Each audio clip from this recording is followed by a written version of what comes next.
last week on Legally Kidnapped. Good evening. Our top story this week: Happy Child Abuse Propaganda Month, where all month long CPS agents and system sucks of all shapes and sizes get together to glorify themselves, raise awareness, and blow the issue of child abuse and neglect out of proportion by using the wrong set of data, such as the number of calls to the child abuse hotline instead of the number of substantiated cases of child abuse, in order to make the problem look worse than it actually is. During this month, designed as an excuse to hold fundraisers for the child protective industry, there will be tons of events scheduled all across the country, with pinwheels being planted into the ground, blue ribbons being put on fences, and you can even play a golf tournament or have cookies with casa puppets. In California this week, a state auditor's report uncovers widespread problems with the management of the Los Angeles County child protective industry, including a 3,200 case backlog of half-assed and uncompleted investigations. The California Department of Child Support Services loses 2 storage devices containing the personal information of 800,000 people. The Sacramento County child protective industry won't talk about one of their major screw-ups after a kid dies shortly after being returned to her parents. And the Sacramento police are criticizing CPS agents for not alerting them about a missing child for 11 months. According to a new report released this past Monday, U.S. immigration officials forced nearly 46,500 parents of U.S.-born children to leave the country, thus landing more than 5,000 of these kids in foster care. In Florida, the child protective industry makes new badges that are harder to forge after several cases of fake CPS agents showing up at people's doors. Minnesota is lacking standards for supervised visitations, and the U.S. Supreme Court refuses to hear a case where a couple of Arizona homeschoolers were threatened by police with the forced removal of their children unless they agreed to let social workers search their home without probable cause or a warrant. In Maine, the commissioner of the Department of Health and Human Services is accused of covering up a major computer glitch which allowed 19,000 people who are no longer eligible to continue to receive Medicaid benefits. And the Maine Guardian ad litem system is being criticized for lacking in oversight. In Oklahoma, the child protective industry is going to add 200 more CPS agents to help ease backlogs, recruit more foster families, and to stop using overcrowded shelters for babies. And the Oklahoma child protective industry also claims that they're going to start reporting more accurate accounts of abuse, which suggests that they've been bullshitting the public all along. New York City police are investigating the bathtub drowning of a severely disabled 5-year-old foster kid, which apparently happened after she was left alone in the tub while the foster father went to check on his dog. The governor of New Mexico is trying to recruit Native Americans to help ease their overabundance of Native American foster kids. And in Utah, CPS agents are still snatching high numbers of Native American children and placing them with white families more than 33 years after Congress passed the Indian Child Welfare Act. During a 5-state study, the Federal Accountability Office finds that hundreds of foster kids are on 5 or more different psychiatric drugs, and many of them are under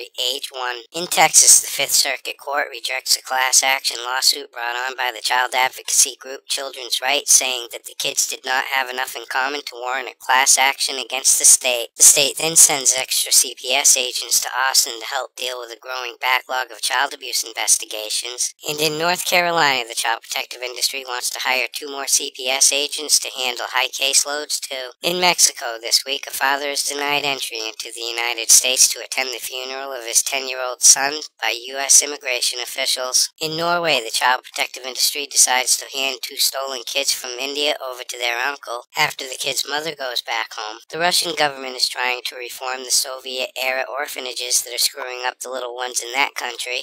In Slovenia, a referendum rejects a law that would let homosexuals adopt the children of their partners. And in Scotland, a social worker is abducted and repeatedly hit by 3 teenagers who are discussing what to do with her during a home visit. In Australia this week, the government agrees to give a formal apology to thousands of young mothers who were forced or coerced into giving up their babies for adoption right up through the 1980s. In Canada, the government of Alberta is being sued in a class action for failing to seek compensation on behalf of children who were harmed in its care. A foster mother from Edmonton gets 6 years for beating a 4-year-old to death. A 13-year-old admits to having sex with a 4-year-old boy after watching gay porn in a foster home in Alberta. Catholic Church-run charities all across Canada and the world are standing accused of forcing unwed mothers into giving up their babies for adoption. And dozens of Canadian mothers are coming forward claiming that they were forced to give up their babies between the 1940s and the 1980s, since the newspaper launched an investigation into such incidences earlier this month. In England, it is revealed that a social worker who was struck off for having sick sickening images on his work computer, was suspended 15 years ago after confessing on TV that he had a passion for orgies. And an inquiry reveals that there are 5 times more police working on phone hacking than there are tracking down pedophiles in London. In entertainment news this week, Jaleel White, the former child star who played Steve Urkel on the hit show Family Matters, denies abuse allegations by his ex-wife. And former Penn State coach Jerry Sandusky tries to have his sexual abuse charges dismissed, claiming his alleged victims are conspiring against him, and they still let him be a foster parent even after a psychologist pegged him as a likely pedophile back in 1998. In Reno, Nevada, a 21-year-old woman is arrested for biting a 5-year-old foster kid. 3 teenage girls are arrested in Florida for conspiring to kill their foster mother. 2 sisters are going to spend some time in a Florida jail cell for falsely accusing one's ex-husband of sexual abuse in order to gain an unfair advantage in a child custody battle. In North Carolina, a foster parent is sentenced to 25 years for sexually abusing an 8-year-old foster kid, and a North Carolina group home is fined $10,000 after an 8-year-old died in their care from having her lap belt fastened too tight to her wheelchair. In Illinois this week, a teacher is removed from the child abuse register after inviting one of her students to move in with her. In Kansas, a lawmaker says that a Catholic bishop had no legal duty to report child abuse by priests even after he knew about it. In Montana, 3 kids are returned to their mother after hiding on a boat in the Bahamas with their father since last August, with no way to extradite them back to the U.S. before being caught by the Coast Guard 30 miles off the Florida coast. And in Oklahoma, a DHS commissioner is accused of misconduct after a supposed miscommunication with a colleague.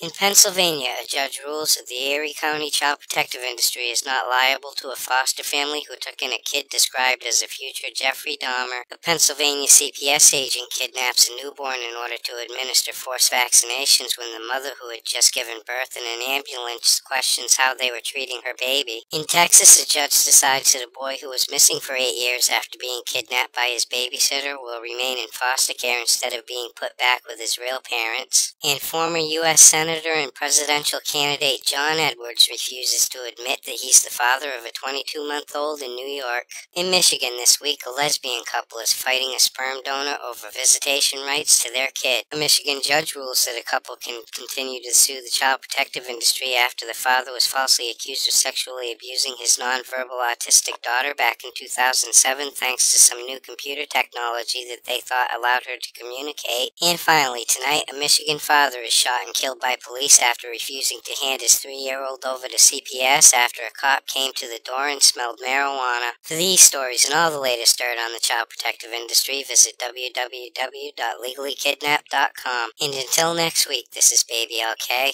over and out.